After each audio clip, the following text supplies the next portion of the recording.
Dr. Ranganathan, how do you see this entire approach where,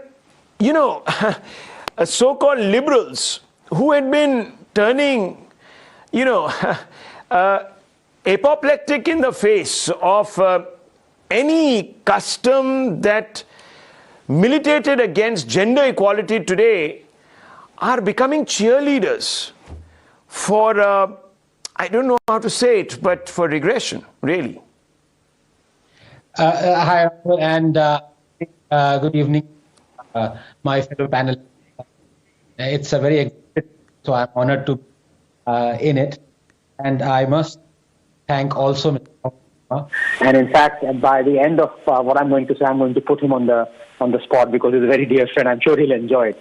No, but Rahul, as far as your thesis is concerned, look, right since the nation's pulse was controlled by Mahatma Gandhi, if you're honest about it, we have witnessed minority appeasement, sometimes as virtue signaling, at other times as placation of victimhood. And I'm not just saying this, there are ample examples from Mahatma Gandhi's writings themselves about how extensively, he committed to virtual signaling through his morning and evening prayers. In fact, at one point he said that even if Muslims were to exterminate all Hindus, he was fine with it.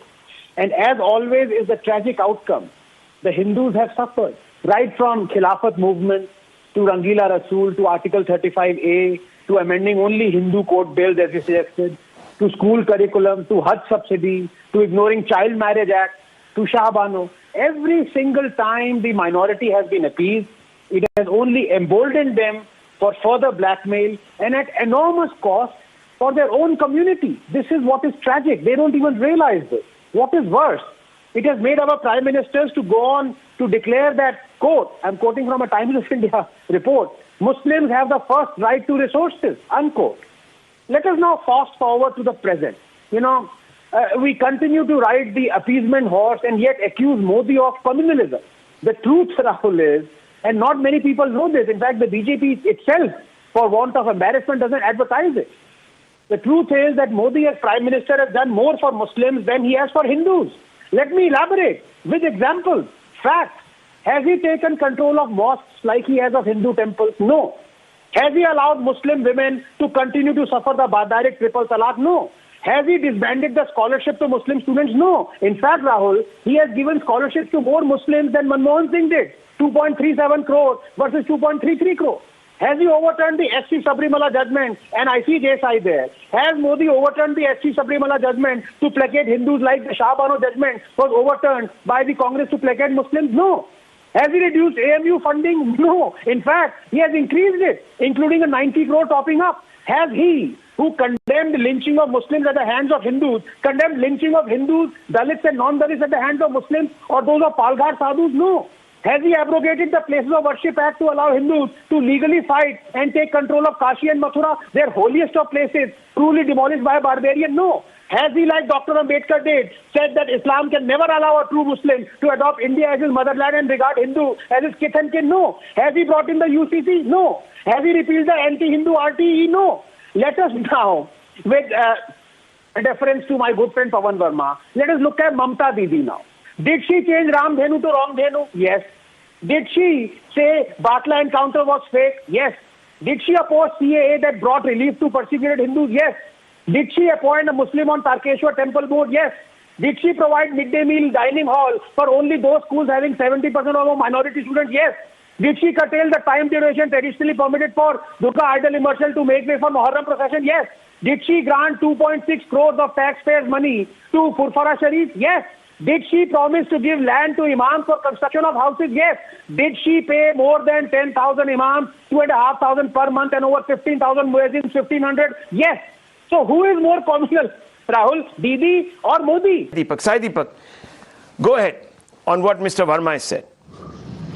So for the sake of everyone's consumption, and I think this is something that all of us can do as long as we have access to the internet and Google, just search for the Muslim Personal Law Shariat Application Act of 1937. Can you guess the number of pages this law runs into? 3 pages. The number of provisions it has? 6 sections. And you know why? Because section 2 effectively says that what is personal law shall be decided by a person who is a Muslim and who is competent to act within the meaning of the Contract Act. And what amounts to Muslim personal law shall be decided by a person who is a Muslim and who is qualified to do so. Which means the area of Muslim personal law has been effectively left entirely to the community and its own appointees and its religious authorities. In stark contrast, 4 successive bills under the Hindu Code Bill were introduced in the 1950s. The correction that I'd like to make is that it was not just merely codified. A good number of Hindu customs were completely done away with in the name of rationalization. And what is worse is that the community was never consulted. Today we are being told that from farm laws to everything, farmers should have been spoken to. But when it comes to Hindu law, nobody was consulted. Only 2 people decided this.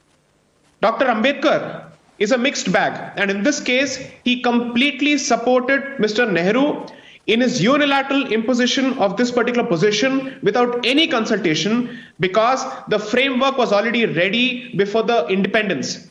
In the 1940s, Dr. Ambedkar had already worked on this, and some of his comments I have reproduced in my book, India That Is Bharat, which positively show that there was no consultation undertaken with respect to Hindus. That's point number 1. Point number 2, and this is extremely important for people to note.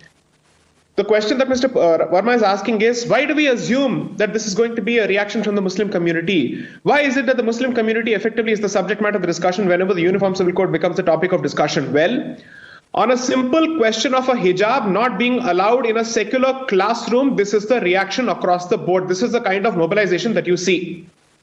Are you telling me that when you start a discussion on a Uniform Civil Code, India will not have a larger issue on its hands?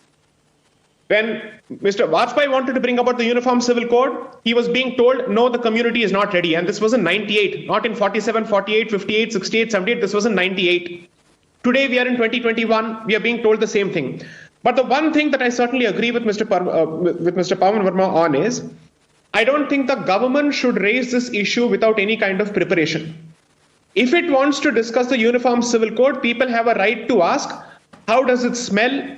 How do we touch it? What is its flesh and blood character? To that extent, I completely agree. And there's a reason that I agree with, which is consistently the Indian state has proven to be an anti-Hindu state when it comes to its interference with Hindu customs.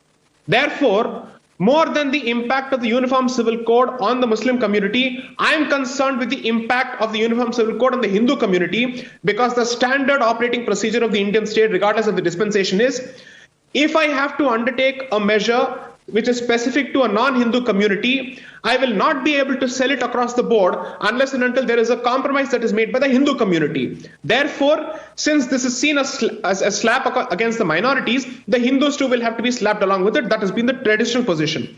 Name one legislation which is Muslim-centric in nature or non-Hindu-centric in nature that has been passed since 1947, which has the effect of imposing even reasonable constitutional restrictions on their religious rights. None, zilch, zero, nada, nothing. As a lawyer, I'm throwing this challenge to anyone who can actually confront me with this. The one legislation that was supposed to be doing this was the Maintenance Act, with respect to marriage maintenance. And all of us know that resulted in Shah Bano, and from there it snowballed into the controversy with respect to Ram Janambhoomi, and we are all facing the consequences of that. In which other country, Mr. Verma wants a specific question saying that Hindus are being effectively used as cannon fodder by a particular party. Sir, I'm sorry to say this, you have to correct yourself on this. Hindus have sentiments independent of the BJP and the RSS. And Hindus have certain issues with respect to which they've been treated in this country independent of what the BJP says and the RSS says. Hindus certainly have a problem with the fact that over 40,000 temples are currently under occupation within their country under the name of the Places of Worship Act of 1991. Therefore, the point I'm trying to make is, kindly do not reduce Hindu concerns to a political party's concerns. There are legitimate concerns. Was there a BJP in place when the Ram Janambhoomi movement started? BJP did not even exist. Even RSS did not exist. RSS was founded in 1925. Whereas the Ram Janambhoomi movement has been going on at least since 1858, when the very first police complaint was filed. So it is extremely convenient on the part of some of these people to reduce all Hindu interests and issues as pro-BJP, pro-RSS issues as if they are purely political. No, they are very serious cultural, civilizational, religious issues that we have a legitimate problem with. And in every other country, we speak of reclamation of places which have been taken over by colonizers. Bharat has seen 2 waves of colonization, I dare say 3 waves of colonization. The first by the Muslims, the second by Christians, and the third by Nehruvian Marxists, who are hell-bent on propagating the first 2 colonizations and changing the self-image of this particular country and its natives. That is a fact. Therefore, the point I'm trying to make is very simple. This victimhood complex is way past its sell-by date.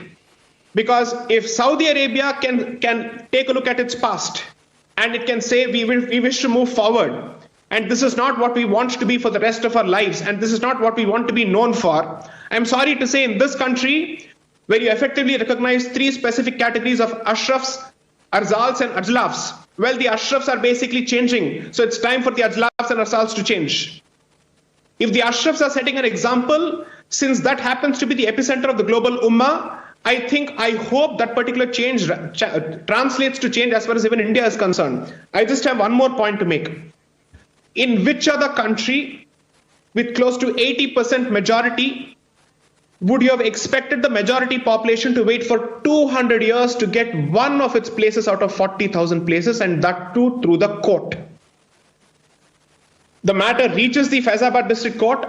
From there, it goes to Allahabad High Court, and then it gets transferred to the Allahabad High Court in 1989. A matter that is transferred in 1989 after 1947 gets decided for the very first time in 2010. You get a 2-1 verdict, you still don't have your land, then you have to wait until 2019 to finally get it. This is the extent of patience.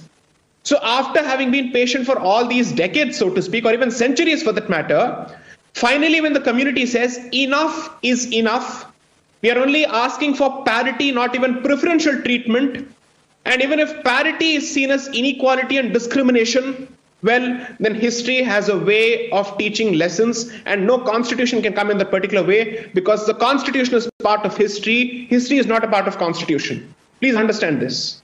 I think it's extremely important for us to know that at times a community's patience runs out, and here is an instance where the very same practice has been banned by the Kerala High Court, and today we are being told that a school imposing that rule across the board, not specifically to one particular community, is being accused of bigotry and discrimination, and it is standing in the dock. There is one sensitive issue that nobody has pointed out in this entire hijab controversy. Let me highlight this.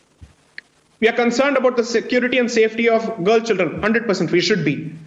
Now, can we take responsibility for any acts that may be committed against the institution and its teachers by elements who believe that this is a violation of their rights? We have seen instances where people have been butchered and lynched and assassinated on the steps of the court for taking a certain decision. What are we doing? We have effectively put at risk the lives of people in that particular institution by blowing this particular controversy and giving this a communal nature. And I've said this before in another program, I'll repeat this. Uttara Kannada district, this entire region has seen a massive wave of radicalization over the last 2 decades, thanks to massive influx of money from the Gulf. And therefore, that entire place has seen a huge Wahhabization of mentalities, which is why hijab, which was never present even 15 years ago, is suddenly becoming visible, and it's asserting itself. Therefore, and in this regard, I'd like to actually highlight the work of this fantastic journalist by the name Vicky Nanjappa, who's written extensively on this particular subject. When all of this is happening and Simi's offshoots are operating from behind the scenes, is it truly our case that constitutional rights are at stake? No, I'm so sorry. The country's fabric is at stake, livelihoods are at stake, our security is at stake, and we are looking at the 3rd wave of radicalization in this country, which does not bode well under any circumstances. Well, that was a spellbinding and expansive counter, and didn't want to stop you in mid-flow.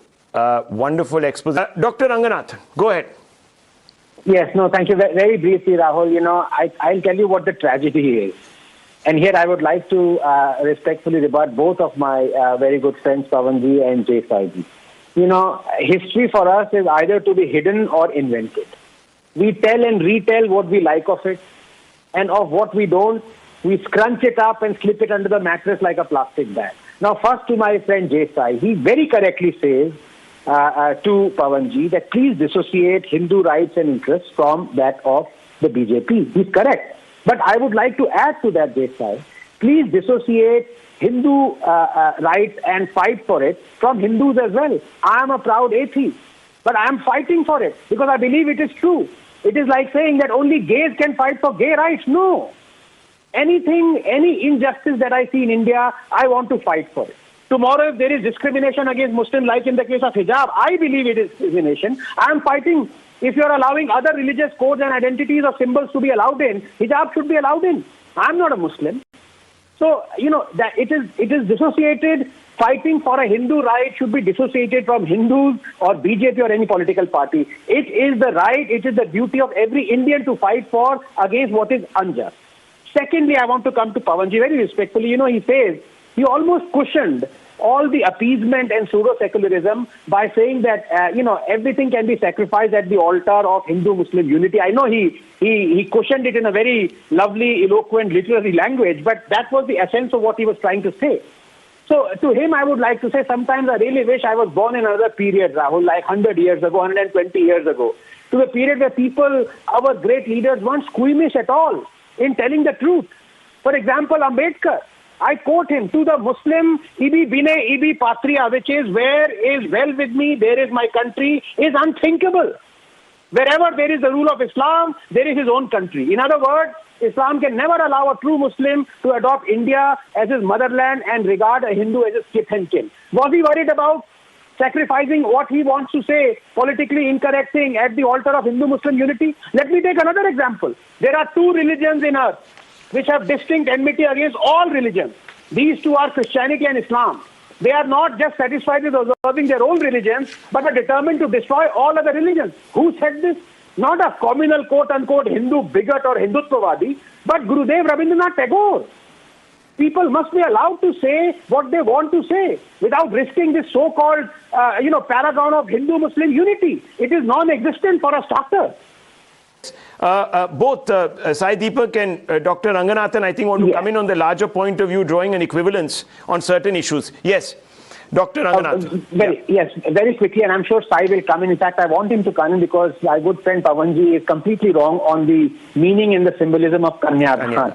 It doesn't mean कि आप कन्या को दान करने जा रहे हैं. It's not patriarchal at all, and a practicing Hindu like Jay Sai will explain it further. But I want to add to this, when Pawanji says that about Sikh turban and hijab, it's a nuanced position. According to me, Pawanji, it isn't. It is straight. Because does Sikhism, the religion Sikhism, does it have a commandment asking its believers to wear the turban? The answer is yes. Does Islam, does Quran have a religious commandment asking its believers to wear a hijab or a burqa? The answer is yes, 24, 31, 33, 59. Does Allah say that you have to follow each and every verse of Quran to be called a practicing good Muslim? Yes. So all this essentiality of religion, according to me, is nuanced, but it is worthless out here because it is all relative. I want to follow an edict of Allah. I should be allowed if a Sikh is allowed. So there is no grey here. It is black and white. As for Kanyadan, I want Sai to come in because I'm afraid you are clearly wrong, Pawanji, there. Sai Deepak. So I just have 2 points to make. In this entire instance and this, on the discussion of the hijab row, Dr. Pavan Verma has pointed out that Hindu students shouldn't have worn saffron shawls. Well, I think I'm sorry to say there is the Newton's third law of action third law in action, but there's something else to be said. Not one word has been said by Mr. Verma on the stone pelting by the Muslims in that particular region when the matter is in court. And the authorities are discussing this issue with dignity and in calmness. There is not a single video of the school mistreating these children. They have been calmly explaining their position with respect to the rule to each of these children in the videos. So what explains the stone pelting? Why is stone pelting the exclusive preserve of one particular community on a regular basis whenever there's an issue? Why are they not able to discuss these issues with calmness and dignity? That's the question that we're asking. I'm so sorry to say, you're saying that all of us are demonizing. Who is giving them? I mean, we are not demonizing them. They have given enough causes and enough reasons to basically say, you've gone to court, respect that particular forum, and let the forum decide it. You've chosen to escalate this constitutionally. Then why can't you wait for it? Do you want to put pressure on the court through stone pelting? Is that fair? And I'm so sorry, sir, Kanyadan is not what you think it is. There is enough literature on this particular point. Kanyadan is not donation of the girl child. The word dan has multiple meanings. I'm sure you've written a book on the Hindu civilization, you know better.